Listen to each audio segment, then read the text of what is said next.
What is going on, y'all? Welcome back to the channel. I have something really cool to show you guys. So if y'all didn't know, I already have an LRB Speed full aluminum dash right here in my second gen. And let me tell you what, I absolutely love this thing. No more plastic dash, no more broken dash. This thing is completely awesome. I love it. I still have to get a radio for this thing and some 12-volt plugs. But other than that, I'm absolutely in love with this dash. Now to finish off the interior of this truck, I have something that's gonna match this LRB Speed dash, and it is a full aluminum overhead console. I wanna give a disclaimer, LRB Speed did send this overhead console out for me to make a video on. I'm not getting paid for this video. So that means if I like it, I can say that I like it. If I don't like it, I can say that I don't like it.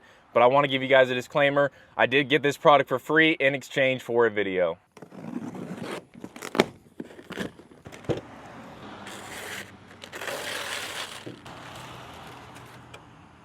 Now, if y'all order this LRB Speed overhead console, it's not gonna be put together like this. You are gonna have to rivet it together, and it will either come raw, or if you want it powder coated, you can get it powder coated. But it's not going to look like this when you receive it like I did. Landon over at LRB Speed asked if I wanted to test this out. So he sent out the main one that he used to take pictures with. So this one is already put together, so I do not have to put it together. But what I'm gonna have to do is take apart this overhead console and remove the lights and this screen and install them into the LRB Speed overhead console.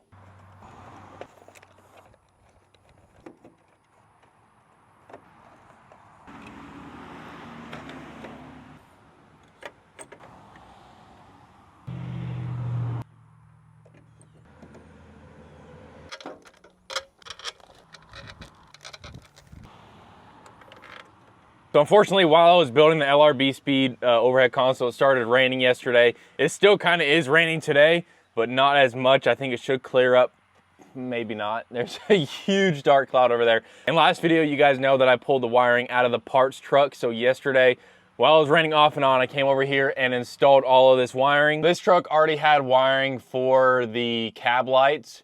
So I went ahead and put the wiring in for the overhead console, and I guess the other truck used to have lights in the visor.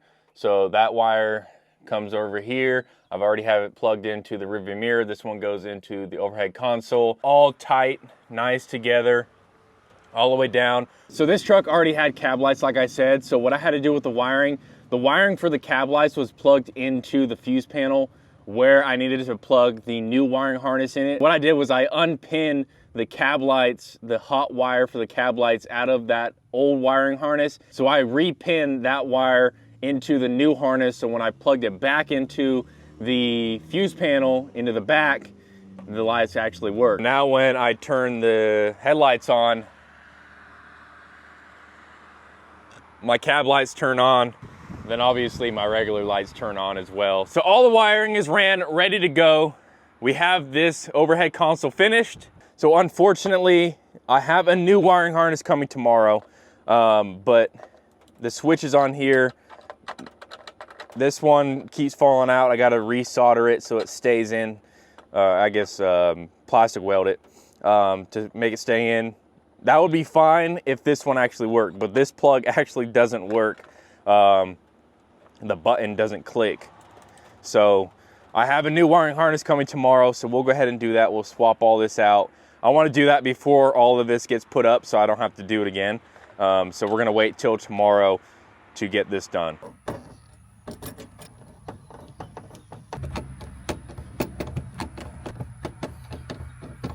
So I finally got the new wiring harness in from Amazon. It's less quality than the original. The wires are a lot smaller gauge than the original wires, probably almost by half, which I'm kind of scared because sometimes the original wires melt. I don't know how these are gonna hold up, but hopefully it doesn't burn the truck down. But we got the new wires in, the new switches in, so now the lights will actually turn on.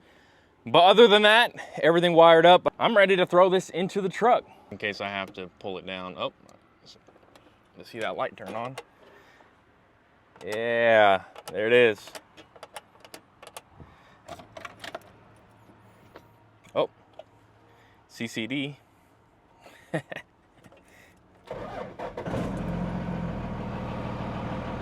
don't know if you can see that or not. CCD, I probably have a bad ground. Should just slide straight on. This has a really tight fit up against the headliner, so you're not gonna see any gaps. So there it is. This is the LRB Speed aluminum overhead console. You can go ahead and put some sunglasses or whatever inside of here. But yeah, this thing looks sick, and now it matches my LRB Speed full aluminum 2nd gen dash. I will have to figure out what computer issue I have. South, we're definitely not facing south. It's definitely not 166 degrees, but I have some computer issue. It was like this on the other truck. It would show CCD, and then on here it would say no bus. So I have some ground issue that I have to figure out. Now, looking at this overhead console in this truck, this headliner definitely has to get replaced. When I pulled it out of the other truck like a few days ago, it didn't look as bad, but now that I'm looking at it now, it definitely needs to be replaced. We'll probably do that coming in, you know, the next couple videos. But yeah, we got the new headliner in, we got the wiring in, we have the overhead console in and wired up, the screen works, the lights work, and that's a wrap. Big shout out to LRB Speed. If you guys want to go check them out, I'll leave a link in the description below. And if you search their website and find something you like, be sure to use code DIPPINDIESEL for 10% off at checkout. Whoa, hold up. The video's not over yet. Don't go away. Do not click off this video. So before we go and take them off, what would you charge for $1 million. Oh, that's too much, man. The fender liners on a 2nd gen. Like the inner fenders are plastic? Yeah. Those should be all one deal, huh? Or do they still have a little plastic under there? They have removable plastic. You can have those things. Really? Yeah. Sweet. Appreciate it. Thank you. All right, y'all. We are at the junkyard because that's where I go when I need parts, because fender liners, like I just said, are about $200 if you buy them new. I know the front, I know you can find the front on Amazon. It's $90 for the fronts, but you can never really find the backs. And so I'm just guessing another $100 for the back. So $200. Dude said I can have them for free. So hopefully we can find all 4 of them here at the junkyard. Hunter's over here looking for, just looking at the F-150s, because he just bought an F-150 to flip. So I was gonna get lucky here. There's only like 2 in my body. Oh, there's one more right here, but mine's in actually pretty good shape.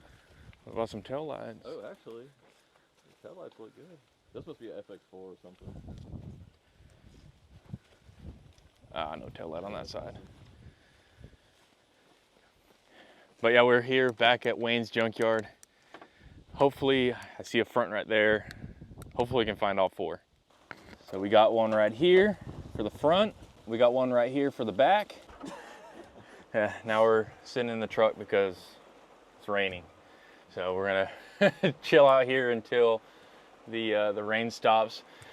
There is a 2-wheel drive, but the 2-wheel drive is different than the 4-wheel drive because it needs room for the shock tower, or the coil tower.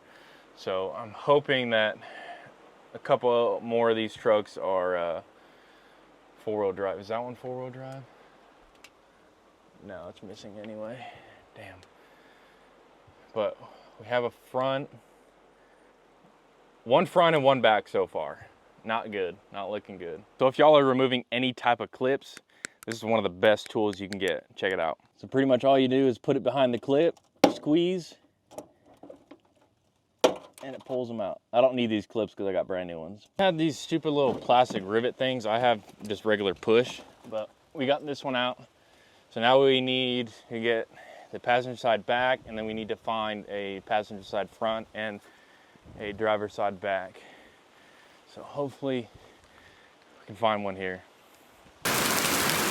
All right, it is really coming down right here, but we found all of the fender liners.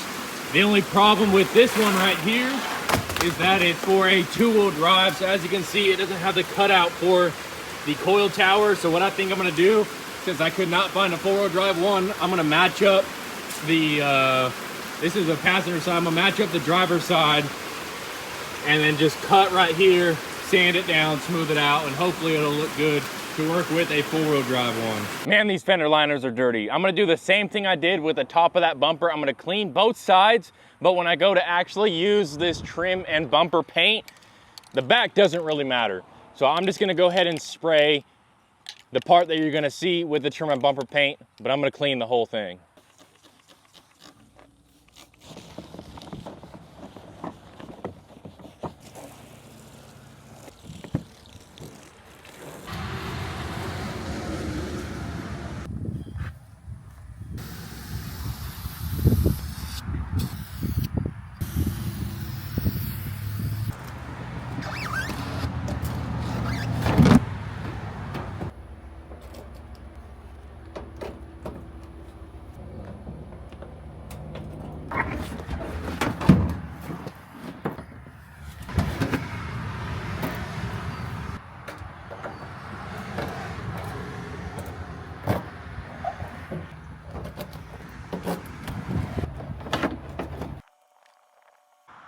So there it is. It always transforms the look of the truck when you have fender liners. With this front one right here, you guys remember? See, it doesn't have the cutout for the coil tower. So what I think I'm gonna do is cut right here, sand it down, smooth it out, and hopefully it'll look good. Well, I went ahead and cut it to match the other one, and I think it came out pretty slick. It was a two-wheel drive fender liner, and you know, I cut it, came out pretty dang good. That looks so much better than not having fender liners. So we got all four done on this side. I do have the gooseneck handle right here. You pull it and you can pull the ball out. So we will have to do something about that. I think I can still reach behind there and grab it and pull it out.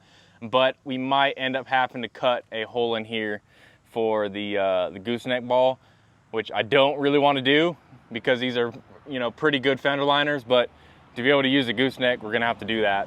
But overall, you know, I used like 2.5 cans of trim and bumper paint. Now on the front, you can see, obviously the fender liner hangs down past the move bumper. So that's gonna be a problem. But since I wanna make this the OG Cummins 2.0, I am looking for a factory 4th-gen bumper. I do not want no 4th-gen bumper off of Amazon. Those just don't look right. It needs to be a genuine takeoff 4th-gen bumper, and it also needs to have factory fog lights and a factory valence on it, because any other thing, no fog light holes, it looks disgusting. I did not like the black one that was on the red and blue truck when I first got it. It needs to be a factory takeoff, factory fog lights, factory valence on it for it to look good, in my opinion. But this looks a whole lot better now that we have fender liners in, and we also have the LRB Speed full aluminum overhead console to match my LRB Speed full aluminum 2nd-gen dash. So thank you all for watching. Stay tuned for more videos on this Cummins right here. Like I said before, if you guys want to go check out LRB Speed, look at their website. If you find something that you really want, use code DIPPINDIESEL at checkout for 10% off. But other than that, thank you all for watching, and we'll see you in the next one. Dippin' Diesel.